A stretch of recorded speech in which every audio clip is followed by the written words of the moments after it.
Hello and welcome dear students to my channel ma'am की पढ़ाई. Students, today we are continue the last lecture of the economics first chapter, the story of village Palampur. What is the role of land, labor and capital in farming? क्या तीनों का role है एक farming में? तो बच्चों आपको पता है कि लैंड इज फिक्स, वो बढ़ घट नहीं सकती है. लेबर्स एविडेंट है, मतलब बहुत ज़्यादा हैं, क्योंकि बहुत सारे ऐसे भी जिनके पास लैंड नहीं रहता है तो वो दूसरों के फार्म में जाके वर्क करते हैं. और जो कैपिटल है वो जिनके पास है वो तो अपने फार्म में उसको इन्वेस्ट करके खूब अच्छा खासा अर्न कर ले रहे हैं और प्रोडक्शन करते हैं, लेकिन जिनके पास नहीं है उनके पास बहुत प्रॉब्लम आती है. तो इस तरह से it is possible to increase capital but land is fix. लेकिन इस तरह से हमें ये समझ में आता है कि कैपिटल तो इंक्रीज की जा सकती है लेकिन जो लैंड है वो फिक्स है. So we have learn that we should use land very carefully. इसलिए हम लोगों को इससे ये शिक्षा मिलती है कि लैंड का यूज केयरफुली होना चाहिए, इसको वेस्ट नहीं करना चाहिए. अब आता है next point, sale of surplus farm products. Farm products means agriculture में जो भी प्रोडक्शन होता है उसमें जो सरप्लस का मतलब होता है जो हमारे कंजम्पशंस के बाद, मतलब किसानों के यूज करने के बाद जो बचता है वो होता है सरप्लस.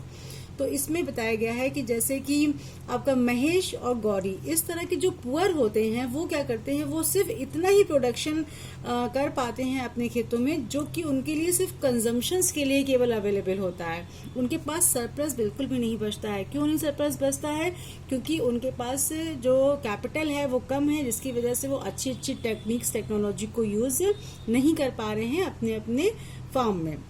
वही जगह पर रामपाल है, उसके पास सरप्लस बहुत अच्छा बचता है और उसको वो पास के हल्द्वानी मंडी में सेल करता है और साथ ही साथ में अपने बैंक अकाउंट को भी वो मेंटेन कर रहा है, क्योंकि जो वो सेल करता है उससे वो जो डिपॉजिट जो बचता है उसको वो डिपॉजिट कर देता है उस बैंक में और फिर वापस उसी डिपॉजिट से वो ट्रैक्टर उसने खरीदे हुए हैं और जिससे कि उसका फार्म में प्लोइंग का काम करते हैं वो ट्रैक्टर्स और इससे उसकी जो इनकम है वो और ज़्यादा बढ़ती जा रही है. तो ये यहाँ पर शो हो रहा है कि जो सरप्लस है वो फार्म में तब बढ़ती है जबकि कैपिटल ज़्यादा से ज़्यादा हम यूज़ करते हैं, अच्छी से अच्छी टेक्नोलॉजीज़ को यूज़ किया जाता है. अब यहाँ पर 3 इंडेक्स है जिसके थ्रू एक चीज समझाई जा रही है कि सरप्लस के अकॉर्डिंग ही कोई किसान अच्छे से कैपेबल होता है अपने फार्म को प्रोडक्शन को यूज करने और उसके सरप्लस को बचाने में या बेचने में. देखिए यहाँ पे 3 एग्जाम्पल लिए गए हैं, राम, श्याम और मोहन का. जो राम है उसका जो प्रोडक्शन है वो 100, 120, 160 हो रहा है, लेकिन जो कंजम्पशन है वो तीनों का सेम है. कंजम्पशन का मतलब यूज, ये मान के चलिए कि तीनों ही लोग 40-40 क्वांटिटी को यूज करते हैं हर साल. तो जो इनका जो यहाँ पर जो कंजम्पशन होता है वही ही नेक्स्ट ईयर यहाँ पर देखिए दिया हुआ है कि the surplus rice of the first year is use as capital for the next year. तो जो हमारे प्रोडक्शन में से, यानी कि राम के प्रोडक्शन में से जो कंजम्पशन जितना उसने यूज किया है उसमें जितना बचता है वही ही नेक्स्ट ईयर के कैपिटल की तरह वो यूज हो जाता है. कैपिटल का मतलब मैंने पहले बता चुके हैं, पूंजी. तो यहाँ पर बताया गया है कि प्रोडक्शन राम का सबसे पहले ईयर में 100 हुआ, कंजम्पशन उसने 40 किया. 100 में से 40 को अगर माइनस करेंगे तो हमारा जो सरप्लस बच रहा है यहाँ पर वो कितना बच रहा है, 60. तो मतलब इसने इसी 60 रुपीज को कैपिटल के लिए नेक्स्ट ईयर के लिए यूज कर दिया. अब उसने जो यहाँ पर यूज किया, जो कैपिटल यूज होती है वही का जस्ट डबल प्रोडक्शन यहाँ पर दिखाया गया है. तो 60 का यहाँ पर डबल क्या हो गया, यहाँ पर 120 आ गया. 120 में से फिर 40 कंजम्पशन निकाल दिया, उसने अपने यूज का निकाल दिया. यहाँ पर 80 उसका सरप्लस बचा, 80 को उसने फिर नेक्स्ट ईयर कैपिटल में यूज किया और 80 का जस्ट डबल यहाँ प्रोडक्शन में नेक्स्ट ईयर आ गया. 82 यहाँ पर हो गया 160. तो इस तरह से 160 में से फिर 40 माइनस किया, 120 उसका सरप्लस हो गया और 120 ही उसने फिर नेक्स्ट ईयर के लिए उसको इन्वेस्ट कर दिया. तो ये तो उसका ये दिखा रहे हैं कि उसका प्रोडक्शन बराबर बढ़ रहा है और कंजम्पशन तो सेम है, सरप्लस उसका बराबर बढ़ता जा रहा है और उसी सरप्लस को वो अगले साल के लिए प्रोडक्शन के लिए यूज कर लेता है. अब आती है बारी शाम की. शाम का कंजम्पशन भी सेम 40 ही है, प्रोडक्शन उसका सेम है, उसका हर साल प्रोडक्शन बढ़ नहीं पा रहा है, वही 80 हर साल है। उसका कंजम्पशन भी 40 ही रहता है, हर साल 80 में से 40 को माइनस वो कर दे रहा है, तो उसका बच रहा है 40। वो उसी 40 को नेक्स्ट ईयर वो कैपिटल के लिए यूज कर देता है और वापस उसका फिर से 80 ही रह जाता है प्रोडक्शन। तो उसका ना यहाँ पर हम देख सकते हैं ना बहुत ज्यादा यहाँ पे प्रॉफिट है, ना यहाँ बहुत ज्यादा लॉस है। अब लास्ट में आते हैं मोहन पर। जो मोहन है उसका फर्स्ट ईयर प्रोडक्शन 60 था और 60 के बाद कंजम्पशन उसमें से 40 को अगर हमने माइनस किया तो यहाँ पर आ गया 20 ही उसने इन्वेस्ट कर दिया नेक्स्ट ईयर के लिए।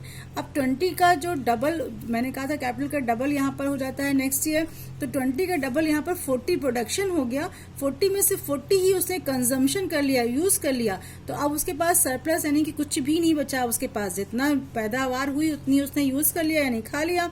अब उसके पास नील, कुछ नहीं बचा। जब कुछ नहीं बचा तो प्रोडक्शन के लिए नेक्स्ट ईयर के लिए उसके पास कुछ नहीं बचा। जब उसके पास यहाँ पर कुछ नहीं बचा तो यहाँ पर लगाने के लिए भी उसके पास कुछ नहीं बचा, और जब यहाँ कुछ नहीं बचा तो अब उसके पास यूज करने के लिए भी कुछ नहीं है, फिर सरप्लस भी कुछ नहीं है, और फिर नेक्स्ट ईयर प्रोडक्शन भी कुछ नहीं है। तो ये हमारा लॉस में जा रहा है। तो इस तरह से यहाँ पर 3 एग्जाम्पल के थ्रू ये शो किया गया कि किस तरह से प्रोडक्शन जिस हिसाब से आगे बढ़ता जा रहा है और जिस हिसाब से कैपिटल यूज होती जा रही है उसी तरह से सरप्लस अधिक होता चला जाता है और नेक्स्ट ईयर ज्यादा से ज्यादा मुनाफा होता है। अब यहाँ पर पालमपुर में मेन एक्टिविटी तो वहाँ के फार्मर्स की फार्मिंग ही थी, लेकिन इसके अलावा कुछ नॉन फार्म एक्टिविटीज भी हैं, जैसे dairy, a common activity. Dairy product, जो लोग गाय भैंस को पालते हैं उसका दूध और डेयरी का जो अदर प्रोडक्ट होता है वो बेचते हैं। स्मॉल स्केल मैन्युफैक्चरिंग इन पालमपुर में छोटी मोटी दुकानें भी हैं, जैसे कि एक दरी यानी कि कारपेट की भी है, साथ में जैगरी और गुड़, जैगरी मीन्स गुड़ की भी है। तो इस तरह की भी चीज़ों की दुकानें हैं या वहाँ उनको बनाने का भी कारखाना वगैरह है, जिससे कि वहाँ पर लोग अपना बिजनेस भी कर रहे हैं। साथ ही साथ में शॉपकीपर भी है वहाँ पर, और वहाँ से लोग अपने रिक्वायरमेंट की चीज़ें विलेज में लेते रहते हैं, जैसे कि डिटर्जेंट है, टूथपेस्ट है, बिस्किट है, सोप है, टी है, शुगर है, ऑयल है, स्पाइसेस है, ये सारे आइटम्स लोग वहाँ से लेते रहते हैं। इन्हीं में से एक बताया गया है कि त्रिलोक है, एक इसके पास एक बहुत बड़ा विलेज है, और वो उसने डिसाइड किया कि वो दिल्ली जाकर कुछ वहां से कुछ क्रॉपिंग का वो कुछ सीखेगा और कुछ मनी लेकर आकर फिर वो अपना कोई बिजनेस स्टार्ट करेगा। He worked in LPG company and 10 years time could earn very well, और 10 साल तक उसने ठीक ठाक कमा लिया। Now he decided to go back to his village Palampur, और वो वापस पालमपुर आया। When he was in Delhi, he became aware about the importance of computers, और उसने दिल्ली में कंप्यूटर की इम्पोर्टेंस को देख लिया और यहाँ पर आकर उसने कंप्यूटर कोचिंग सेंटर स्टार्ट कर दिया, और इससे इसका जो अर्निंग था वो बहुत ज्यादा हो गया। तो ये समझ में आ रहा है कि यहाँ पर पालमपुर में मेन एक्टिविटी तो फार्मिंग है। जब भी क्वेश्चन आएगा ये भी पूछा जाएगा मेन एक्टिविटी ऑफ पालमपुर, तो हमेशा फार्मिंग या एग्रीकल्चर ही आएगा, लेकिन नॉन फार्मिंग एक्टिविटीज में ये सारे के सारे पॉइंट्स आएंगे।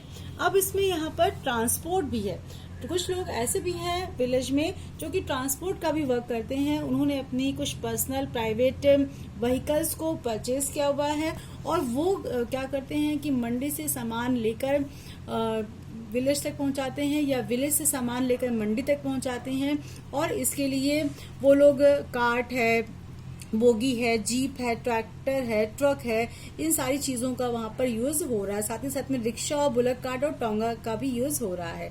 तो यहाँ पर ये भी एक नॉन फार्मिंग एक्टिविटी में आता है। तो students, now this chapter is completed here.